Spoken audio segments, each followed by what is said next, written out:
This video is not clickbait. Nico sent me his watch in collaboration with Man because he disagreed with my original review of it over on TikTok. And he believes I cannot give my opinion on a watch without handling it first. For backstory, here is the original post he had a problem with. So what do I think of Nico Leonard's collaboration with Man? I got this question a lot in my stream today, so I'm going to answer it now. Overall, the best way I can describe why I don't really love this watch is when I think about the skeleton Cartier. For me, the skeletonization of the Cartier has been done so poorly because it looks like they tried to take modern elements of a skeleton and bring it to such a classic watch, which ruins it in my opinion. And I feel the same about this collaboration. The rubber strap and the seemingly perfect flat plain surface of the dial lend themselves to modern watchmaking, but then the jump power movement and that enclosed case lend themselves to more traditional watchmaking. And similar to the Cartier skeleton, I feel like this attempt at bringing the two together has not been successful. Also, the watch is way too thick in my opinion. In the grand scheme of things, I think it's great that Man are branching out into new designs, and I look forward to seeing what they have next. What do you guys think? Under that video, he said the following: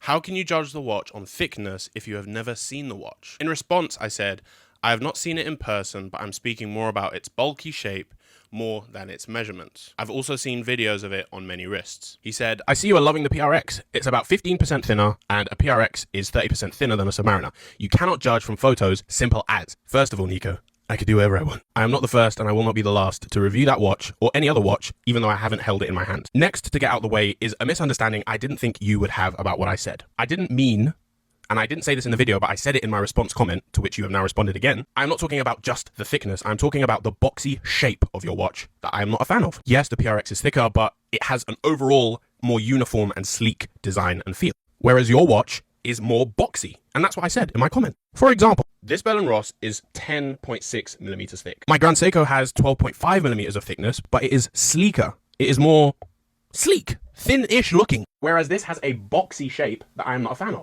I don't know what's not making sense. I don't know why I need to see this watch in person to understand that it's too boxy for me. Here is Nico's response to that. "There's no misunderstanding. You literally said, and I quote, 'It's way too thick.' I literally corrected myself in the comments and in the second video. How many times am I meant to acknowledge this?" This is in response to so many other people who had things to say as well. As well as comparing the Bell & Ross case, which is 10.6 millimeters with your GS, doesn't make any sense. When you include the bezel of the Bell & Ross, it's 13.1 millimeters thick, meaning it's thicker than your GS. Fair enough, poor example there, but you clearly get what I'm trying to say. Feels like you're misunderstanding on purpose at this point. Again, hating on the watch is fine. Do your thing.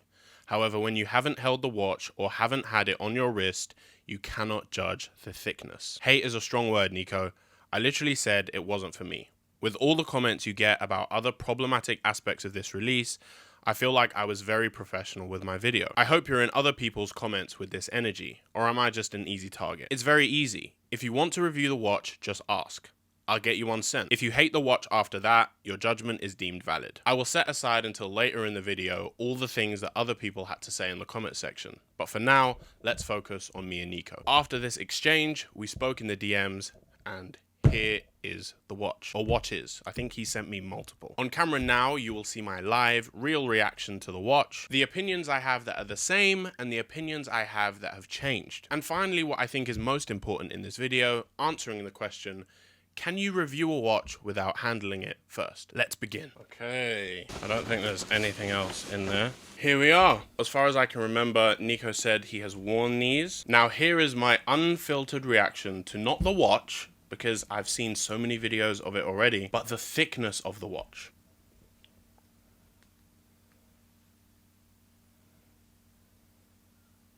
Okay, what does it feel like and look like on the wrist? I really want to be wrong about this. It is so tight.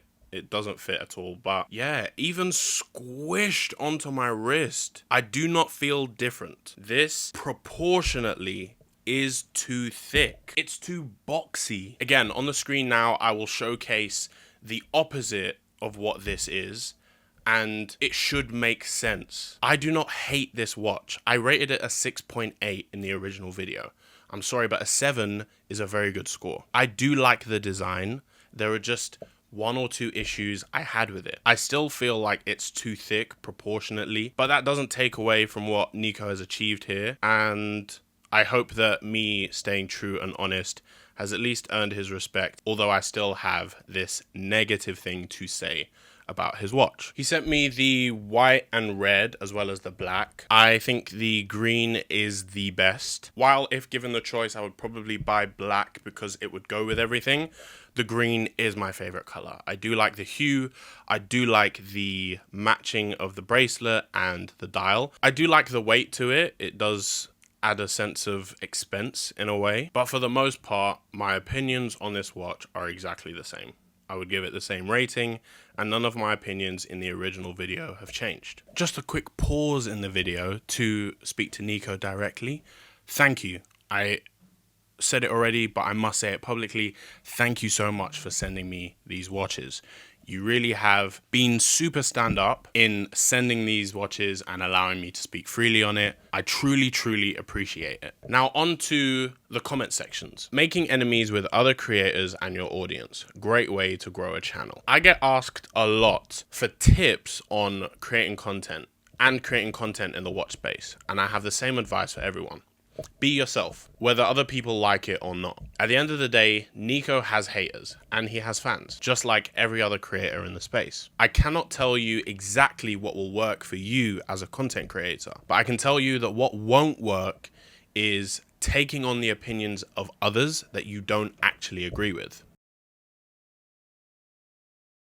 At the end of the day, a lot of people, especially on TikTok, have this view that I need to be controversial in order to grow and to feel special. While I've addressed this many times before, the best way to summarize my view on this is that I am an individual whether I have this account or not. I am an individual whether I like this watch or I don't. I am an individual whether I agree with most watch opinions or I don't. The fact of the matter is, in order to create content and put your opinions out there, there will be people that agree with you and disagree with you. Based on the one-to-one conversation I have had with Nico in the DMs, I don't believe he has a problem with me. And I definitely don't have a problem with him. I look forward to all the future things he has planned, and hopefully he continues to pay attention to what I have going on. In the past, when I've shown some positive feelings towards a Rolex, people have commented, but I thought you hated Rolex. Again, it's another example where two things can be true at the same time. You can dislike a watch brand as a whole because of the way they do business or because of the design language of their watches, and you can still enjoy one watch in particular or more. For example, me and Tag Heuer. There is not really a single Tag Heuer I like. For the most part, I don't like Tag Heuer, except for one watch, the Link Caliber 5 with a blue dial. I have my own personal story with it, and I cannot wait to own one. I still don't like Tag Heuer. Bringing it back to this, I can enjoy Nico's content and still not like this watch, even though that's not true. I rated it a 7 out of 10. And I would like to think that if I changed my opinion just to please Nico, that people would have a problem with it, including Nico. Nico knows that my opinion in this video will be true, honest, and clear, as it has been. And that's basically the end of this chapter. Now, to the question, can you review a watch without handling it? Let's first look at one of the comments that I do think is very important. Where in the UK can you go into a shop and try on a man watch? I love how some of their watches look, but refuse to spend hundreds without trying it on first. This watch doesn't ship out to people until November. And the same can be said for so many watches that watch YouTubers create content about that hasn't been released or that they don't have access to. Like the Land Dweller, for example. Are we supposed to tell every watch reviewer that didn't make it to Watches and Wonders this year, you are not allowed to speak on the Land Dweller because you didn't handle it in person? I don't think so. While I do agree I cannot comment on the weight and the feel and the experience of trying on a watch that I haven't tried on, I can definitely comment on things like the color, the shape, the design. I think this comment summarizes it best. What people need to understand is that there's a physical thickness and a visual thickness.